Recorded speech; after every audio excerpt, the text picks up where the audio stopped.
Diplôme national du brevet, session 2019, sciences, série générale.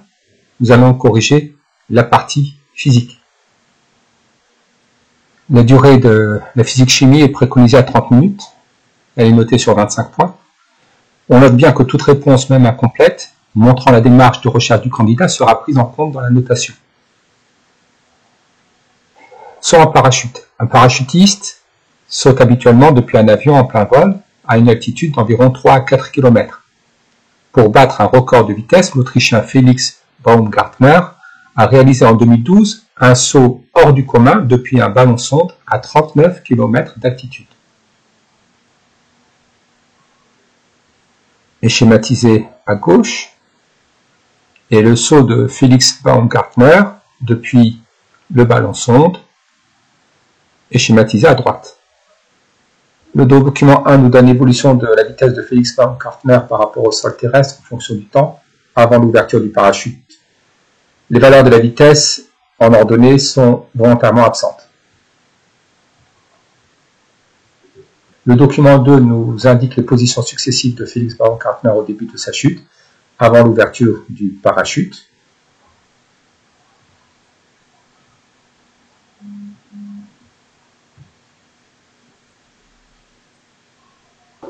Question numéro 1, sur 4 points. Parmi les propositions suivantes, indiquez, en justifiant la réponse à partir du document 1, celle qui satisfait aux caractéristiques du saut de Felix Baumgartner. Le mouvement est accéléré puis ralenti, accéléré puis uniforme, uniforme puis accéléré. Alors, uniforme signifie à vitesse constante.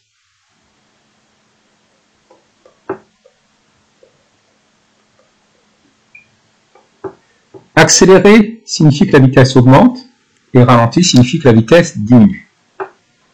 Voyons le document 1. En ordonnée, nous est indiqué la vitesse et en abscisse le temps de chute.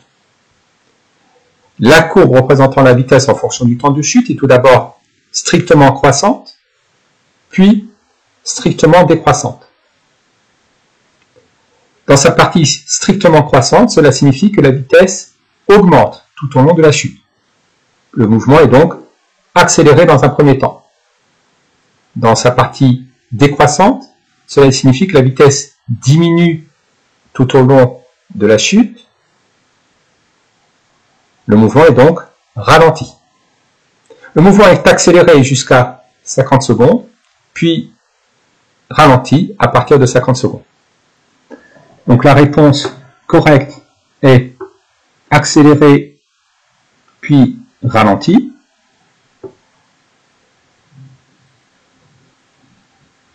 En effet, de t égale à 0 secondes à t égale à 50 secondes, la vitesse augmente, le mouvement est accéléré. À partir de t est égal à 50 secondes, la vitesse diminue, le mouvement est ralenti. Passons à la question numéro 2. Montrer sans calcul que l'analyse du document 2 permet de retrouver la réponse précédente. Allons voir le document numéro 2. Dans les 50 premières secondes, nous observons que le parachutiste parcourt en des durées égales à 10 secondes des distances de plus en plus grandes. Cela signifie que la vitesse augmente. Puis, au-delà de 50 secondes, le parachutiste parcourt en des durées égales à 10 secondes des distances de plus en plus petites. Donc la vitesse diminue. Donc, pour la question 2, au cours des 50 premières secondes, le parachutiste parcourt en des durées égales des distances de plus en plus grandes. 2 points. Sa vitesse augmente, son mouvement est accéléré.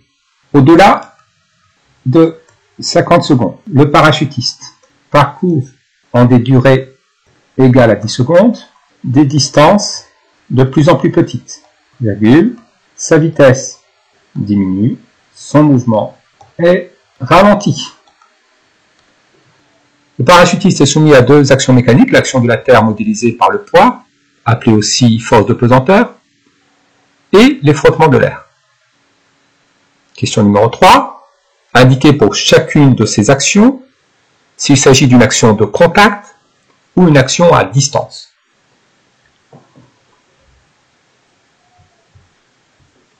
Le poids est l'action mécanique de la Terre sur le parachutiste. La Terre attire le parachutiste. Elle n'est pas nécessairement en contact du parachutiste pour l'attirer.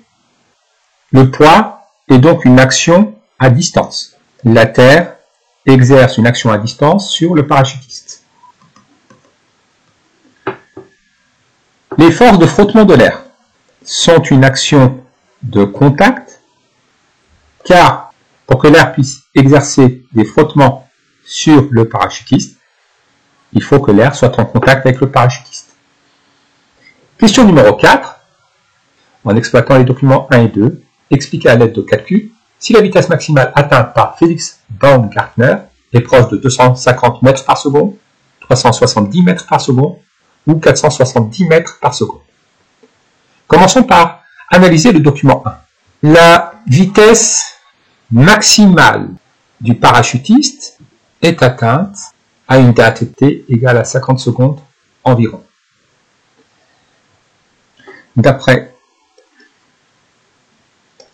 le document 1, la vitesse maximale du parachutiste est atteinte à t égale à 50 secondes. Passons à l'analyse du document 2. Nous voyons qu'autour de 50 secondes, en une même durée égale à 10 secondes, le parachutiste parcourt une distance plus grande entre 50 et 60 secondes qu'entre 40 et 50 secondes. Donc pour le calcul de la vitesse, pour le calcul approximatif de la vitesse maximale du parachutiste, nous allons considérer une durée delta t égale à 60 moins 50, c'est-à-dire 10 secondes. Pendant cette durée delta t, la distance parcourue par le parachutiste est égale à la différence 27,8 moins 24,1 km. Le parachutiste parcourt la distance d égale à 27,8 moins 24,1, ce qui nous fait moins 1, 7, 27 moins 4, 3,7 km en une durée delta t